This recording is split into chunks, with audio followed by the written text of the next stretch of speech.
Hello friends, ಎಲ್ರಿಗೂ ನಮಸ್ಕಾರ. ನಾನಿವತ್ತು ಈ ವಿಡಿಯೋದಲ್ಲಿ ಆಂಧ್ರ ಸ್ಟೈಲ್ನಲ್ಲಿ ಗೋಂಗೂರ ಚಟ್ನಿ ಮಾಡುವ ವಿಧಾನವನ್ನು ತೋರಿಸ್ತಾ ಇದ್ದೀನಿ. ತುಂಬ ಟೇಸ್ಟಿಯಾಗಿರುತ್ತೆ ಫ್ರೆಂಡ್ಸ್. ಈಗ ಮಾಡುವ ವಿಧಾನ ನೋಡೋಣ. ಮೊದಲಿಗೆ ನಾನು ಸ್ಟವ್ ಆನ್ ಮಾಡಿಕೊಂಡು ಕಡಾಯಿನ ಇಟ್ಟಿದ್ದೀನಿ. ಇದರಲ್ಲಿ 1-2 ಟೇಬಲ್ ಸ್ಪೂನ್ ಆಗೋಷ್ಟು ಎಣ್ಣೆನ ಸೇರಿಸ್ಕೊಳ್ತಾ ಇದ್ದೀನಿ. ಎಣ್ಣೆ ಬಿಸಿ ಆದಮೇಲೆ 1-2 ಟೇಬಲ್ ಸ್ಪೂನ್ ಆಗೋಷ್ಟು ಶೇಂಗಾ ಬೀಜನ ಸೇರಿಸ್ಕೊಳ್ತಾ ಇದ್ದೀನಿ. ಶೇಂಗಾ ಬೀಜ ಸೇರಿಸೋದ್ರಿಂದ ಹುಳಿ ಕಮ್ಮಿ ಆಗುತ್ತೆ ಫ್ರೆಂಡ್ಸ್. ನಾವು ಕ್ವಾಂಟಿಟಿ ಮೇಲೆ ನಾವು ಶೇಂಗಾ ಬೀಜನ ಸೇರಿಸ್ಕೋಬೇಕು. ಒಂದ್ಸಲ ಈ ರೀತಿ ಟ್ರೈ ಮಾಡಿ. ಇದನ್ನು 1 ನಿಮಿಷ ಚೆನ್ನಾಗಿ ಫ್ರೈ ಮಾಡ್ಕೋಬೇಕು. ಮೀಡಿಯಮ್ ಫ್ಲೇಮಲ್ಲೇ ಚೆನ್ನಾಗಿ ಫ್ರೈ ಮಾಡ್ಕೋಬೇಕು ಫ್ರೆಂಡ್ಸ್.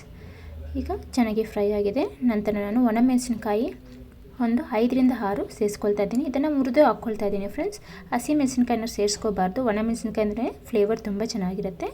ನಂತರ ನಾನು ಧನಿಯಾ 2ರಿಂದ 3 ಟೇಬಲ್ ಸ್ಪೂನ್ ಆಗೋಷ್ಟು ಧನಿಯಾನ ಸೇರಿಸ್ಕೊಳ್ತಾ ಇದ್ದೀನಿ. ಧನಿಯಾನ ಫ್ರೈ ಮಾಡ್ಕೊಂಡಿದ್ದಾದಮೇಲೆ ನಾನು ಮೆಂತ್ಯ ಪೌಡರ್ನ ಸೇರಿಸ್ಕೊಳ್ತಾ ಇದ್ದೀನಿ ಫ್ರೆಂಡ್ಸ್. ನಾವು ಫ್ರೈ ಮಾಡ್ಕೊಳ್ಳೋವಾಗೆ ಮೆಂತ್ಯ ಕಾಳನ್ನ ಸೇರಿಸ್ಕೋಬೋದು. ನಾನು ಆಪ್ಷನಲ್ಲಾಗಿ ಮೆಂತ್ಯ ಪೌಡರ್ನ ಸೇರಿಸ್ಕೊಳ್ತಾ ಇದ್ದೀನಿ. ನಿಮ್ಮ ಮನೆಯಲ್ಲಿ ಯಾವ ಥರ ಅವೈಲೇಬಲ್ ಇದೆಯೋ ಆ ಥರ ಸೇರಿಸ್ಕೊಳ್ಳಿ.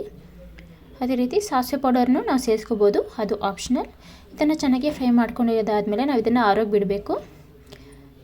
ನಂತರ ನಾನು ಅದೇ ಕಡಾಯಿನಲ್ಲಿ ಗೋಂಗೂರನ ಫ್ರೈ ಮಾಡ್ಕೊಳ್ತಾ ಇದ್ದೀನಿ ಫ್ರೆಂಡ್ಸ್. ನಾನೊಂದು 2 ದೊಡ್ಡ ಕಟ್ಟನ್ನ ತಗೊಂಡು ಎಲ್ಲನ ಚೆನ್ನಾಗಿ ಬಿಡಿಸಿ ಚೆನ್ನಾಗಿ ವಾಶ್ ಮಾಡಿ ಹಾಕ್ಕೊಳ್ತಾ ಇದ್ದೀನಿ ಫ್ರೆಂಡ್ಸ್.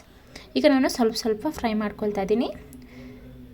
ಸ್ವಲ್ಪ ಎಣ್ಣೆ ಸೇರಿಸ್ಕೊಳ್ತಾ ಇದ್ದೀನಿ ಫ್ರೆಂಡ್ಸ್. ಫ್ರೈ ಮಾಡ್ಕೊಳ್ಳೋಕ್ಕೆ ಎಣ್ಣೆಯಲ್ಲೇ ನಾವು ಚೆನ್ನಾಗಿ ಫ್ರೈ ಮಾಡ್ಕೋಬೇಕು. ಆಗ ಟೇಸ್ಟ್ ತುಂಬ ಚೆನ್ನಾಗಿರುತ್ತೆ. ಬೇಯಿಸೋದಕ್ಕಿಂತ ಈ ಥರ ಮಾಡಿ ನೋಡಿ, ತುಂಬ ಚೆನ್ನಾಗಿರುತ್ತೆ, ಬೇರೆ ಫ್ಲೇವರ್ ಕೊಡುತ್ತೆ. ಸ್ವಲ್ಪ ಸೇರಿಸ್ಕೊಂಡು ಚೆನ್ನಾಗಿ ಫ್ರೈ ಮಾಡ್ಕೊಳ್ತಾ ಇದ್ದೀನಿ ಫ್ರೆಂಡ್ಸ್. ಒಂದು 5ರಿಂದ 10 ನಿಮಿಷ ಚೆನ್ನಾಗಿ ಫ್ರೈ ಮಾಡ್ಕೋಬೇಕು. ಚೆನ್ನಾಗಿ ಮೇಲೆ ಎಣ್ಣೆ ತೇಲೋವರೆಗೂ ಚೆನ್ನಾಗಿ ಫ್ರೈ ಮಾಡ್ಕೋಬೇಕು.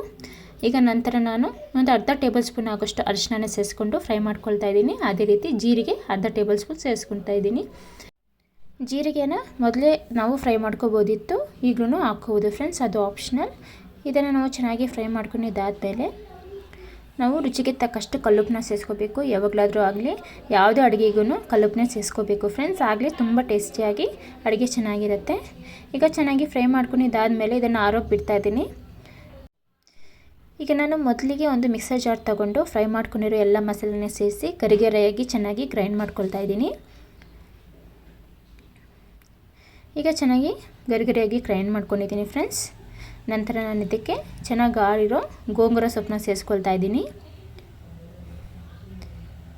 ತುಂಬ ಈಸಿಯಾಗಿ ನಾವು ಮಾಡ್ಕೋಬೋದು ಫ್ರೆಂಡ್ಸ್. ತುಂಬ ಟೇಸ್ಟಾಗಿರುತ್ತೆ. ಇದು ಉಪ್ಪಿನಕಾಯಿ ಥರನೂ ನಾವು ಇಟ್ಕೋಬೋದು.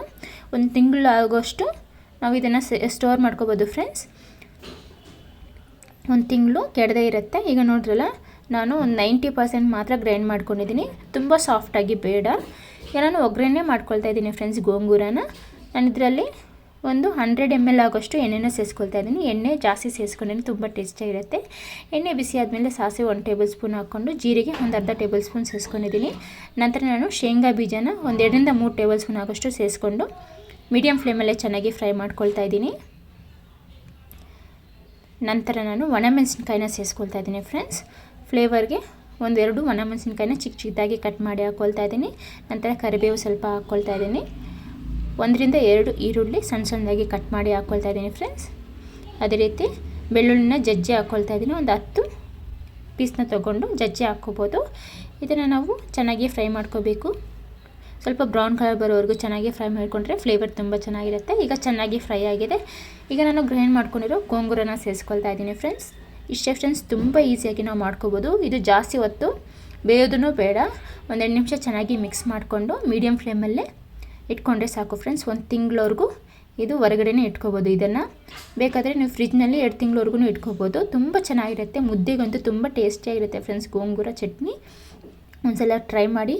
ನಿಮಗೆ ಈ ರೆಸಿಪಿ ಇಷ್ಟ ಆದರೆ ಪ್ಲೀಸ್ ಲೈಕ್ ಮಾಡಿ, ಶೇರ್ ಮಾಡಿ, ಕಮೆಂಟ್ ಮಾಡಿ. ಮೊದಲ ಬಾರಿಗೆ ನನ್ನ ಚಾನಲ್ನ ನೋಡ್ತಿದ್ರೆ ಪ್ಲೀಸ್ ಸಬ್ಸ್ಕ್ರೈಬ್ ಮಾಡ್ಕೊಳ್ಳಿ friends. Thank you for watching. ಇದೇ ರೀತಿ ಸಪೋರ್ಟ್ ಮಾಡ್ತಾಯಿರಿ. Thank you.